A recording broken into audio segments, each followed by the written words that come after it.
السلام علیکم ورحمۃ اللہ وبرکاتہ۔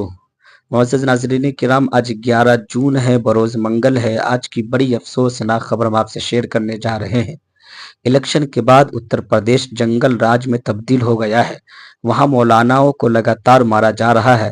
2 دن پہلے پرتاپ گڑھ میں جمعیت کے صدر حضرت مولانا فاروق صاحب کا قتل کر دیا گیا تھا، اور آج مراد آباد سے خبر آ رہی ہے جہاں مسجد کے امام مولانا اکرم صاحب کو گولی مار کر ہلاک کر دیا گیا۔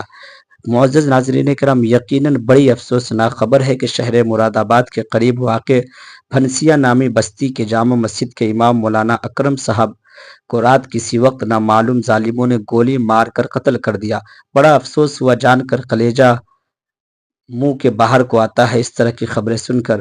دل سے دعا ہے کہ اللہ تعالیٰ مولانا کو غریق رحمت کرے اور پاسماندگان کو صبر جمیل